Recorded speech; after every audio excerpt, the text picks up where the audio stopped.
કેવીની class YouTube ચેનલમાં આપ સરે મિત્રોનું હું દિલથી સ્વાગત કરું છું। આજે વિદ્યાર્થી મિત્રો વાત કરવાના છીએ ધોરણ 9માં આપણી ગુજરાતી વિષયની એકમ કસોટી પ્રશ્ન બેંક આધારિત તારીખ 12/9/2024 અંતર્ગત જે લેવામાં આવનાર છે તેના પેપરનું મિત્રો સંપૂર્ણ સોલ્યુશન આજે આ વિડીયોમાં કરવાના છીએ। તો ચાલો વિદ્યાર્થી મિત્રો વિડીયોની શરૂઆત કરીએ। તેના પહેલાં તમે ખાસ ચેનલમાં નવા આવેલા હશો तो विद्यार्थी मित्रों चैनल ने अवश्य सब्सक्राइब करी वीडियो ने लाइक और शेर करवानुं पण न भूलता। गुजरात माध्यमिक और उच्चतर माध्यमिक शिक्षण बोर्ड गांधीनगर द्वारा अपनी धोरण 9 गुजराती प्रश्न बैंक नंबर 3 सप्टेम्बर मास 2024 अंतर्गत तारीख 12/9/2024 अंतर्गत जे लेवामां आवनार छे कसोटी तेनुं आपणे सोल्यूशन जोईए। विभाग नंबर मित्रों ए छे। अहींया तमने जोड़का जोड़वाना कहेवामां आवशे। पहलू है गुर्जरीना गृहकुंजे तो एना सर्जकनु नाम है सुंदरम। बीजू छाल छोतरा अने गोटला तो एना सर्जकनु नाम है बकुल त्रिपाठी। त्रीजू पुत्रवधुनु स्वागत तो एना कविनु नाम है मकरंद दवे। एना पछी बीजू है जेमां लोहीनी सगाई तो एमां आवशे ईश्वर पेटलीकर। भारतीय संस्कृतिनी सिद्धि तो तेमां आवशे विनोबा भावे। काम करे जीते जेमां नाथालाल दवे। एना पछी त्रीजू जोड़कू है भारतीय संस्कृतिनी सिद्धि जे निबंध है। गुर्जरीना गृहकुंजे ये गीत काव्य है। छाल छोतरा अने गोटला ये हास्य निबंध है। एना पछी चौथू है जोड़कू खोड़ा ढोर ने પાંજરાપોળ में मूकी आववा जेवुं ज ए तो कहेवाय तो आ ड्राइवर पात्र बोले छे। बीजू संवाद है तमारा दीकरा जेवो मने पण दीकरो ज गणजो तो आ डाक्टर कहे छे। त्रीजू छे संवाद अंदर कोईने जोवा जवा देवानो कायदो नथी तो आ मेट्रन कहे छे। हवे विद्यार्थी मित्रों छेल्लू छे जोड़कू पांचमू पुत्रवधुनु स्वागत तो एनो शामांथी लेवामां आवेलो छे तो परिवार काव्योमांथी लेवामां आवेल छे। गुर्जरीना गृहकुंजे वसुधामांथी लेवामां आवेल छे। छाल छोतरा अने गोटला हास्य एटले कि प्रभु साथे मैत्री मांथी लेवामां आवेल छे। हवे आपणे जोईशुं प्रश्न 1 ब। नीचेना प्रश्नोना एक वाक्यमां उत्तर आपो। पहेलुं छे जीवनरूपी युद्धभूमिमां कवि क्यां भम्या हता तो जवाब आवशे जगतमां।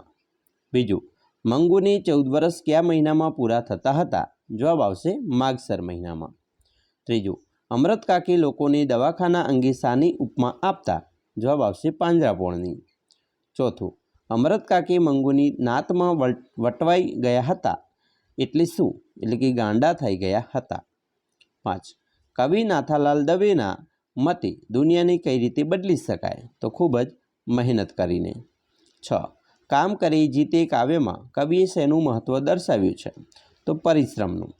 7 ओलम्पिक में लेखक कई स्पर्धा राखवानुं सूचवे छे तो केळानी छाल फेंकवानी। 8 बकुल त्रिपाठीना मते भारत देश में आपणे कई नवी संस्कृति विकसावी छे तो छाल छोतरा अने गोटला। 9 कविने पुत्रवधुना वेण केवा लागे छे तो वहाल नीतरता। 10 कवि पुत्रवधुने कोनी साथे सरखावे छे तो लक्ष्मी घरनु छते घटती छायड़ी साथे। 11 भरतखंड भूतल में जन्मे जेणे गोविंदना गुण गाया रे काव्य पंक्ति में क्या कविए गाई है तो आ काव्य पंक्ति नरसिंह मेहताए गाई है। 12 विनोबा भावेना मते विकृतिओ क्यारे क्षीण थती जशे जवाब आवशे माणस में वैज्ञानिक वृत्ति जेम जेम वधशे त्यारे। एना पछी 13 भारतीय संस्कृति विषे यास्काचार्ये शुं कह्युं छे मित्रों आनो जवाब तमारे कमेंट बॉक्स में आपवानो छे। चालो फटाफट आपो बराबर केटलाने याद छे। 14 भारतीय संस्कृतिनी सीधी पाठना आधारे भारत पासे अद्वितीय एवुं शुं छे तो विचार संपदा छे।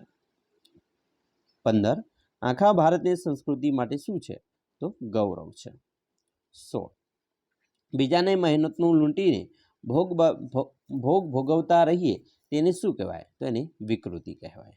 चालो हवे तमे कॉमेंट बॉक्स में जे जवाब आप्यो तेनो एनो जवाब आवे छे कि भारतीय संस्कृति विषे यास्काचार्ये शुं कह्युं छे तो जवाब है अपनी संस्कृति सनातन छता नित्य नूतन संस्कृति है बराबर। ચાલો આ જો જવાબ તમે લખ્યો હશે તો તમારો જવાબ સાચો છે. વિભાગ બીની વાત કરીશું. વિદ્યાર્થી મિત્રો અહીંયા 2-3 વાક્યમાં જવાબ આપવાના છે. વાલા વિદ્યાર્થી મિત્રો, આ જે પ્રશ્નો છે એ તમારે એકવાર 100% ઘરે બેસીને તૈયાર કરી લેજો. મોસ્ટ આઈએમપી છે, તમારી આવનારી એક્ઝામ પ્રથમ સત્રાંત પરીક્ષા અને આપણી એકમ કસોટીમાં પૂછાશે. બરાબર, ચાલો જોઈ લઈએ. તમારે તૈયાર કરવાના જે પ્રશ્નો છે એની વાત કરીએ. એના પછી આપણે વ્યાકરણ છે એનું પણ સોલ્યુશન જોવાના છીએ. બરાબર, તો ફટાફટ વિભાગ બી જોઈ લઈએ. અમૃત કાકીએ દવાખાનામાં મંગુ માટે કઈ કઈ ભલામણો કરી હતી? બીજું, અમૃત કાકીએ કુસુમને પોતાના ઘેર શા માટે બોલાવી હતી? ત્રીજું, અમૃત કાકીને કેટલા સંતાનો હતા? તે બધામાંથી તેમનું સમગ્ર માતૃત્વ કોના ઉપર અભિષેક કરતું હતું?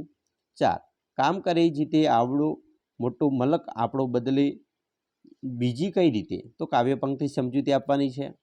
5, છાલ છોતરા અને ગોટલા પાઠમાં લેખકે કીડીઓના પરિવારની સી ચિંતા વ્યક્ત કરી છે? 6, અમેરિકાના ખેલાડીઓને લેખકે કઈ ચેલેન્જ કરી હતી? 7, કેરીના ગોટલા વિશે લેખકે કયો કટાક્ષ કર્યો છે? 8, કવિ મકરંદ દવે એવું શા માટે કહી છે કે ઘરની અડવી ભીંતો હવે શણગારથી શોભવા લાગી છે? 9, એણે બોમ્બે તે કુળ ઉજાળ્યા કાવ્ય પંક્તિ સમજાવો. 10, લેખકે ભારતને સંપન્ન અને અદ્વિતીય વિચાર વૈભવ ધરાવતો દેશ શા માટે કહે છે? 11, વિનોબા ભાવેના મતે પ્રકૃતિ સંસ્કૃતિની વિકૃતિ એટલે શું? અને 12, વિનોબા ભાવેના મતે આપણે કઈ બાબતમાં સાવધ રહેવાની જરૂર છે? તો આ પ્રશ્ન મોસ્ટ આઈએમપી છે મિત્રો તમારા માટે. 2 ગુણમાં પૂછે એવા પ્રશ્નો હતા. હવે વિભાગ બીની અંદર બ છે. નીચે આપેલા પ્રશ્નોના ઉત્તર સવિસ્તર આપવાના છે. કોઈ પણ એક તમને તમારી પરીક્ષા એકમ કસોટીમાં પૂછાશે, પરંતુ આપણે મિત્રો જે આવનારી પરીક્ષા છે, બરાબર, પ્રથમ સત્રાંત પરીક્ષામાં તમામ પ્રશ્નો તૈયાર કરજો, તમને ખૂબ જ ઉપયોગી નીવડશે. જેમાં અલગ અલગ મિત્રો પ્રશ્ન છે 1 થી 10 સુધીના, તો આ પ્રશ્નો તમારે ખાસ તૈયાર કરી લેવાના છે. બરાબર મિત્રો, મોસ્ટ આઈએમપી બધા જ પ્રશ્નો રહેશે. વિભાગ સીમાં વાત કરીશું. વ્યાકરણ વિભાગ છે, જેમાં માગ્યા પ્રમાણે ઉત્તર આપવાના છે. પેલું છે, નીચે આપેલા શબ્દોનો સમાનાર્થી શબ્દ શોધીને લખો. પેલું ઘન એટલે વાદળ થાય, મોખરે એટલે આગળ, વખત એટલે સમય, નૂતન એટલે નવું અને સજાગ એટલે સાવધ. એના પછી બીજો પ્રશ્ન છે, વિરોધી શબ્દ શોધીને લખો. તો સાવધ એટલે ગાફેલ, હાર એટલે જીત, કંજૂસ એટલે ઉદાર, વિધવા એટલે સધવા, અખંડ એટલે ખંડિત અને મૂંગું એટલે વાચાળ. ત્રીજું, નીચે આપેલા શબ્દોની સાચી સંધિ વિગ્રહ શોધીને લખો. તો મિત્રો પહેલું છે સ્વચ્છ, તો સુ વત્તા અચ્છ. બીજું છે હિમાલય, તો હિમ વત્તા આલય.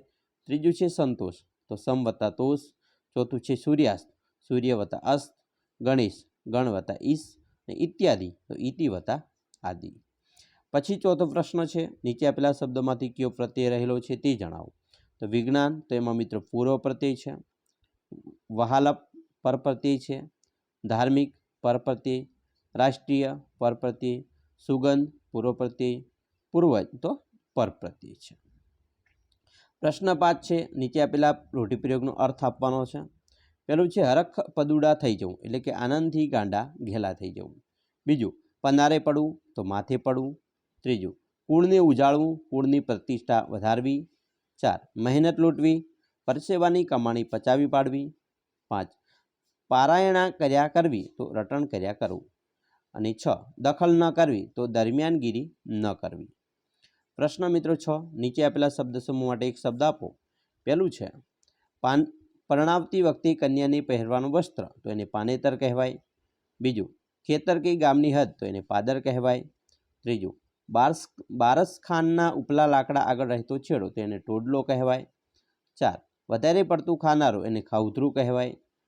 5, શક્તિ પ્રમાણે, એને યથાશક્તિ. અને 6, આદરપૂર્વક આવકાર, એને સ્વાગત કહેવાય. હવે પ્રશ્ન 7 છે, તળપદા શબ્દોનું શિષ્ટ રૂપ આપવાનું છે. બોન એટલે બહેન થાય. મેણું એટલે મરણ, મલક એટલે પ્રદેશ, જડવું એટલે મળવું, ઔછવ એટલે ઉત્સવ અને આણી એટલે લાવી. હવે આપણે પ્રશ્ન 8 છે, નીચે આપેલા શબ્દોનું ધાતુ પર પ્રત્યે લગાવી નવો શબ્દ બનાવો. જેમ કે ઘડવું, ધાતુને તર પ્રત્યે લગાવો તો ઘડતર થયું. વાંચવું, ધાતુને અક પ્રત્યે લગાવો તો વાંચક. ખેડવુંને તર પ્રત્યે લગાડીએ તો ખેતર. જાણવુંને કાર પ્રત્યે લગાડીએ તો જાણકાર. બેસવુંને ઈ પ્રત્યે લગાડીએ તો બેસી. ને માંગવુંને અણ પ્રત્યે લગાડીએ તો માંગણ. ચાલો આગળ જોઈશું વિભાગ ડી. મિત્રો અહીંયા કોઈ પણ એક વિચાર વિસ્તાર લખવાનો છે. બરાબર, ત્રણ ગુણનો છે. વિચાર વિસ્તારની વાત કરીએ તો પહેલું છે, કટમાં ઘોડા થનગની આતમ વિંજે પાંખ, અણદીઠી લઈ ભોમ પર યૌવન માંડે આંખ. તો આ વિચાર વિસ્તાર મિત્રો તૈયાર કરવા. તમને અહીંયા 5 વિચાર વિસ્તાર આપેલા છે. તમને કોઈ પણ એક ગમતો વિચાર વિસ્તાર પકડી લેવાનો અને એ વિચાર વિસ્તાર તમારે તૈયાર કરવાનો છે.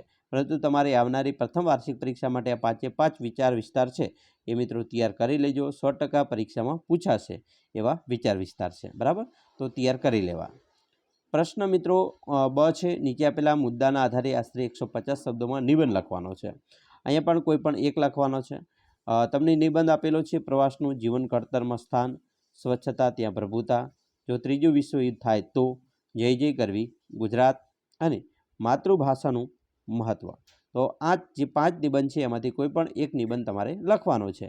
પરંતુ આપણે 5 નિબંધ મિત્રો તૈયાર કરીને જઈએ, જેથી પરીક્ષામાં મિત્રો પૂછાય તો આપણે સારી રીતે લખી શકીએ. તો વિદ્યાર્થી મિત્રો, મેં આશા રાખીએ છીએ તમને આપણો વિડીયો ખૂબ જ ઉપયોગી નીવડશે અને ખાસ વિડીયો ગમે હોય તો મિત્રો લાઇક, શેર અને સબસ્ક્રાઈબ કરવાનું પણ ન ભૂલતા.